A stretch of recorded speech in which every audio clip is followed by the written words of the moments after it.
Welcome to the 28mm build. My name is Jeff Perryman. Last time what we did is we took our little hunter's cabin here and we just kind of applied a basic brown to it. Now it looks a lot better than it did when it was just raw wood, and with this paint scheme on it, it kind of feels like freshly sawn timber. It's got a little bit of wear because of the way we varied the paint. But in this tutorial, what we're going to do is we're going to start adding layers of different colors of paint, washes and blacks, to kind of, one, add a little more depth to this piece, and two, to start the process of aging. But let's not just talk about it. Let's jump into it, shall we? Okay, so to get started, all we need now is some acrylic paint, black. Now, I find that Mars blacks and some of the other blacks tend to be very shiny. I try to find the flattest black that I can, and I have found that this permanent black is very flat when it dries, and it does exactly what I need. So all we need to do is take this, add in a whole lot of this, and we're going to make a really, really thin wash. And we're going to do that right now on camera here. Just going to take just a little bit of paint, and then we're going to do a whole lot of water. And what we're trying to do is get something that's thinner than an ink.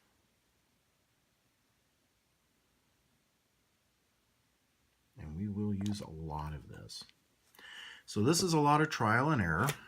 And as you can see, that black goes really, really black, even with all that water.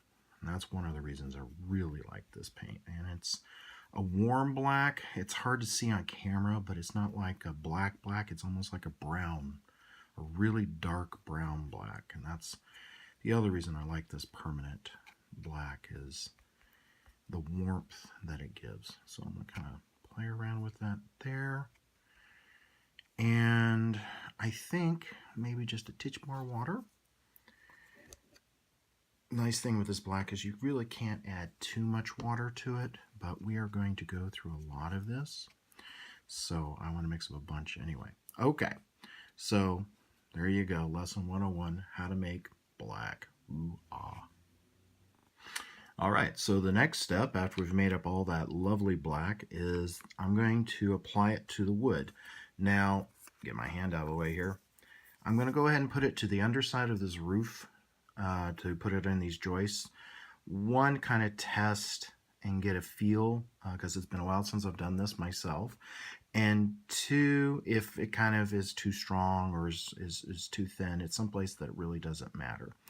And so all we're going to do is we're literally going to slop a coat of this on here. Get it in here. Just kind of slop it on. Doesn't have to be perfect. And what we're trying to do is just bring out that wood grain, but also where does water gather naturally on these joists, which, as you can see right there, it's on those edges. And that's because we're holding these joists at an angle. But we're going to kind of use that a little bit later, because as wood starts to age, this will dry a little grayer. But as wood starts to age and as water and weather and rain starts to gather, it will gather in those low points. And aged wood gets darker where water gathers. So it's a good idea to kind of pay attention to where it's gathering, if it's gathering in those joints, because the next step after we do this is to start adding even more black paint, and I might make up a little bit of a stronger wash. This is just a general, let's get some aging going on wash. I'm going to go ahead and do it to this side. This side's not as important because I'm going to have tiles. Oh man, I need to pay attention to what I'm doing in the camera. That's like,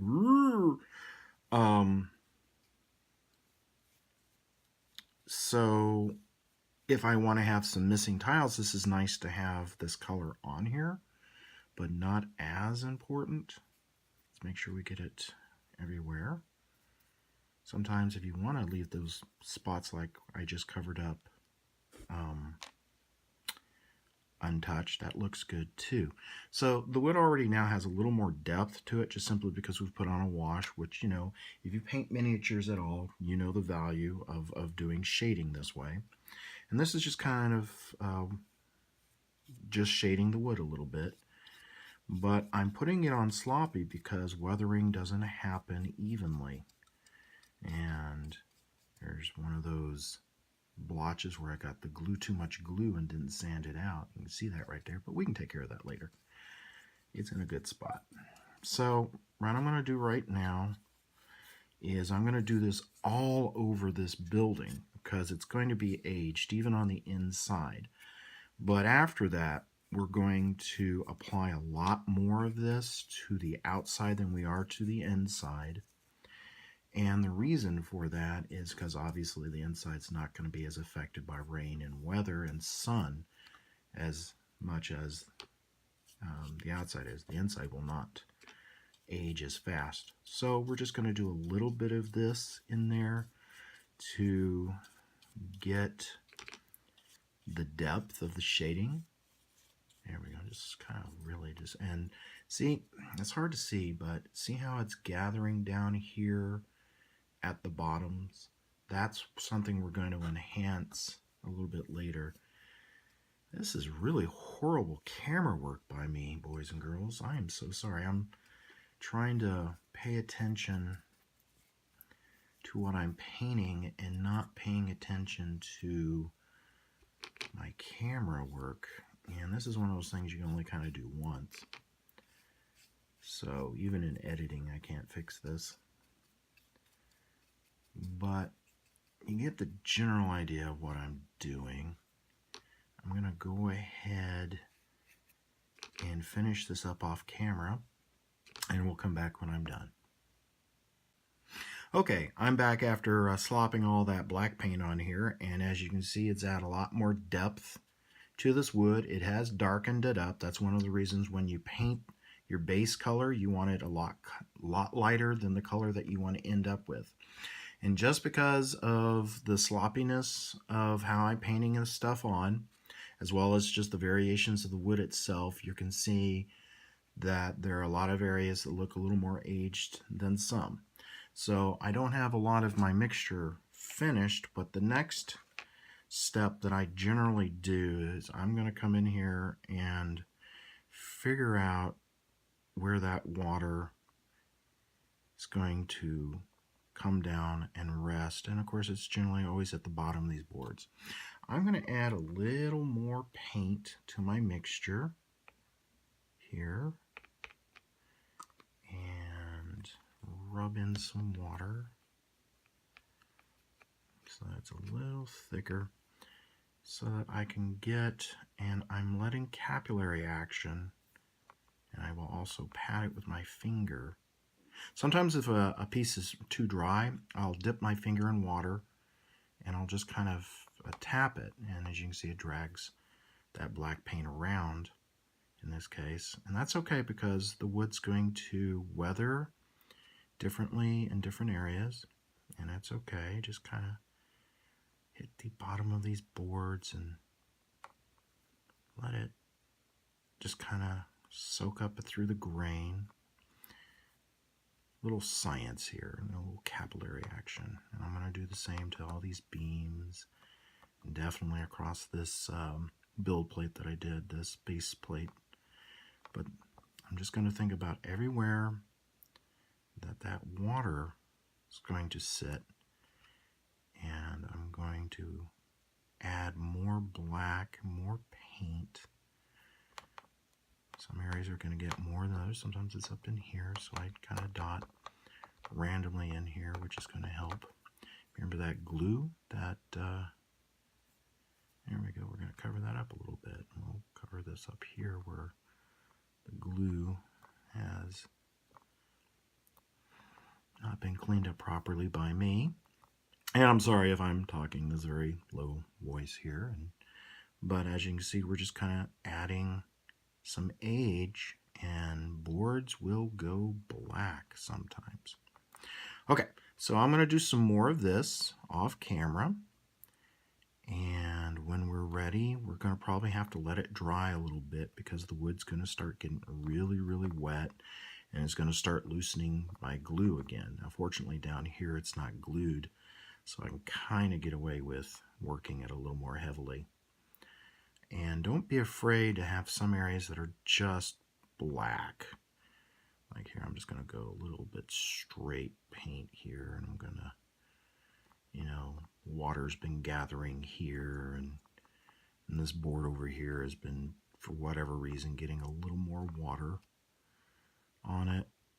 And that's that Bob Ross storytelling thing I was talking about. So anyway, I'm going to go ahead and finish this up off camera. I just wanted to kind of show you the way I go about this. And if I decide some area is just too dark, I'll just tap it and let that kind of move around. But anyway, I'll come back when I'm done with this. Okay, just a real quick catch up here where I'm at. As you can see, I've started varying where the darks and the lights are in the wood, and it's starting to already look a little more aged. I'm going to do this to the rest of the building as well as the door and a little bit of the roof joists, but mostly only on the ends. I'm only going to do the roof joists right here on the ends and where it is exposed to the weather. So I'm going to go ahead and do the rest of this building and come back after it dries. So what I'm doing right now with this tool right here, while the wood was still a little wet, so I've gone through and I've started adding nail holes. Now some of them will show up and some of them won't, and that's okay if they don't, but you can always open them back up like this one right here. And it just kind of adds a little bit of detail. We're going to come back with a very small brush and we're just going to put a little dot of black wash on these holes, which will cause them to pop a little bit more. But we have to let this wood dry a little bit more before we do that. I've already started running into some issues doing this a little too early while the wood was still just a hair too wet. I've already pulled a couple of planks up because all that water has caused the glue to dissolve again. So I'm being very careful. I'm keeping my thumb over my plank. I'm keeping support on the back here because I'm really kind of afraid I've really softened, like this one right here, this little plank right here is really loose. And I'm afraid my main beams may have softened up a bit too much. So live and learn. This is a very organic process. Even if these planks were to fall off, that's perfect because it gives me an opportunity to go in and do some stuff with them, like break them or put in another one that looks newer and so forth and so on. So all these accidents are actually opportunities to tell kind of an architectural story about how this thing has aged. So even if this thing were to fall apart right now, I could still get a really neat model out of it. So anyway, I'm going to carry on until this dries. I'm just going to put nail holes into everything.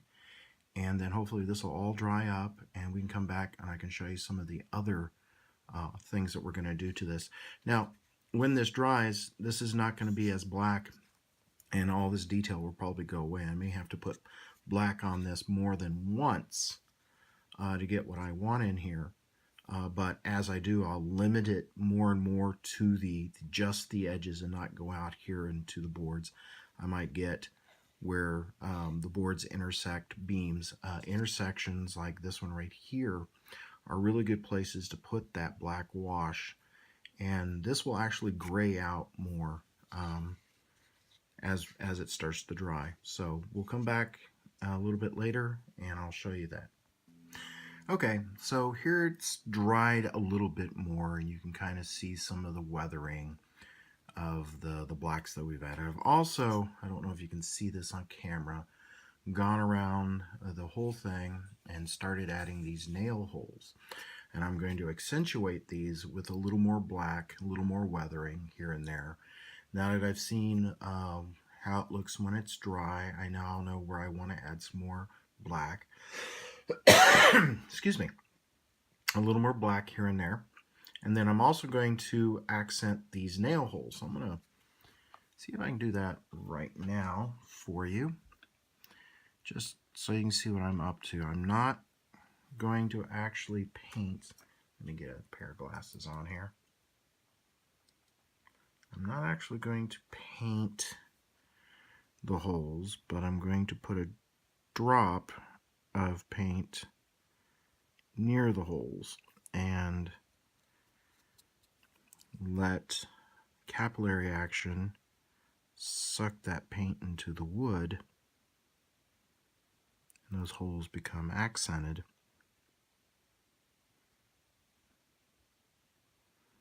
To check to see if that was even showing up on camera. So let's get some of these guys done here. And that black just goes straight into those holes and gets sucked up and really makes them start to come out. Now, not all of them are going to pop out, and that's fine. And any black that's left around the hole, that's just going to kind of look like the iron nail is starting to rust. And I know medieval cottages probably did not use a lot of nails, even Renaissance cottages. So this is definitely a product of fantasy. I accidentally put some nail holes up here, so we'll just go ahead and use them anyway. And there you go. But I'm just adding a little bit of paint around these holes so that they kind of, like I said, look like the nails have started rusting inside the holes. And then what we'll do is some I'll pick out and put even more black and even kind of have the black kind of come down a little bit like that. And that way it looks like the rust is kind of coming out. And like I said, if I put too much here and there, that's fine. We're just going to bring out these little nail holes. And I'm also going to, after I do these few here, going to start working on where that water again builds up across the bottom of these planks. I'm not too worried about making them too dark because wood goes black when it really starts to weather and get waterlogged. It's gonna almost start to rot. And so I'm only going to pay attention to the bottoms here. And I'm tapping it with my finger to kind of blend because I don't want a very distinct line just yet. And I just want this bottom edge where all that water has gathered over the years due to rain and snow. Oh yeah, that looks good there. I like that when that happens. Do you see how that capillary action just pulled that paint straight through the grain of the wood? I love it when that happens. That lets me know I'm doing something right. Okay, so I'm going to keep carrying on doing this and getting some more of that aged wood in there. And then I will come back once I am done with the black. But I will do this a few times until I get the look I'm after. And I want the wood to look really, really weathered. So we're going to do this a few times. So I'll come back when I'm done. Alright, so here we are after a couple of passes of the black. As you can see, I've concentrated on putting the black down here on the bottoms where the wood contacts the ground. That is where most of the rain's going to be soaked up into the wood. I've also gone through, that better in frame, gone through and put black paint in all of my nail holes. And in this case, I decided to tell a little bit of stories, a little more water building up over here on this side than on this side, but we still have water being pulled up. And again, all these nail holes have been added. Door frame got a little extra in here, and the interior got a little black in it, but not a whole lot because it's going to obviously be drier in there. So the next, excuse me. So the next step is to add a little more life into this. Right now we've got brown and we've got black. Moss and mold is going to be building up in all these really wet areas, and so the next step is to do exactly what I did with the black paint, but we're going to do it with a series of greens. And let me get set up and I'll show you what my color choices are.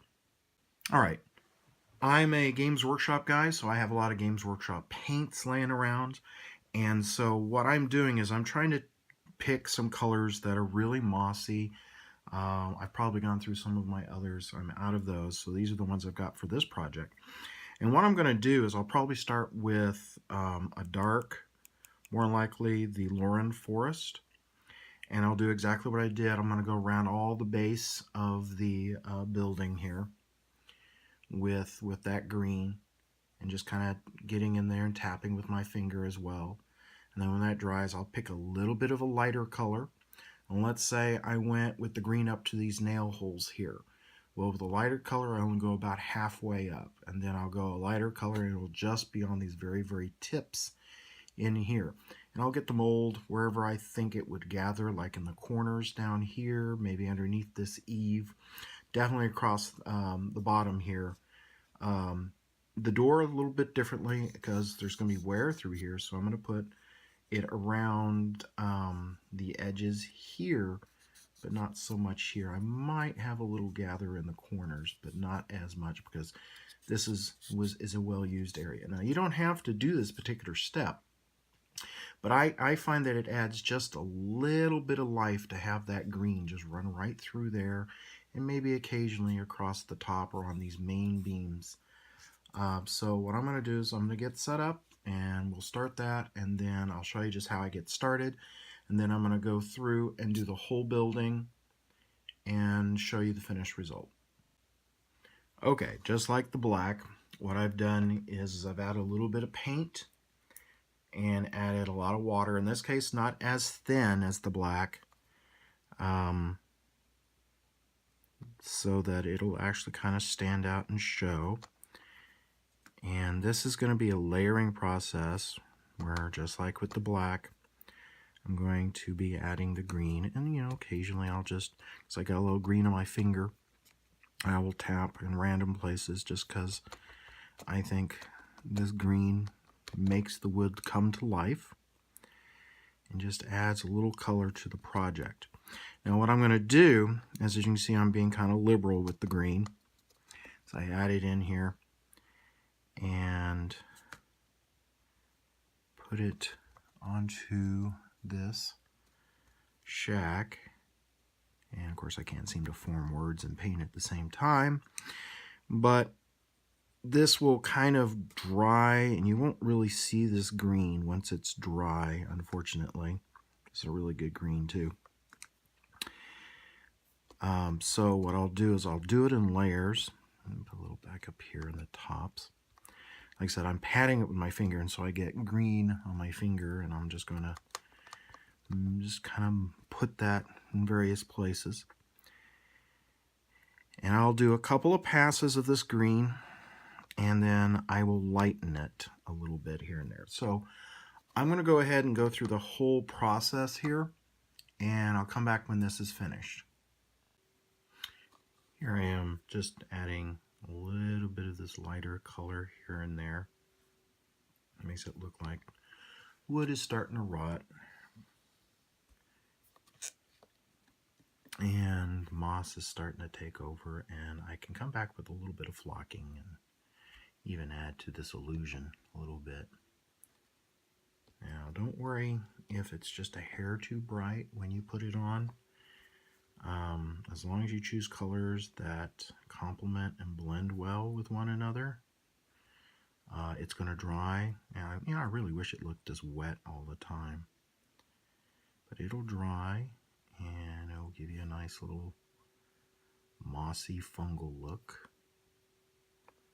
And this works great if you have buildings that are going to be in wet areas like marshes. You really want to go to town with this.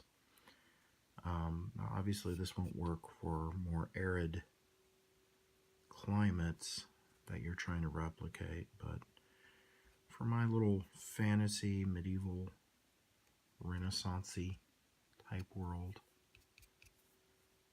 and I'll just put a couple of random here. This fits in quite well. I kind of like the kind of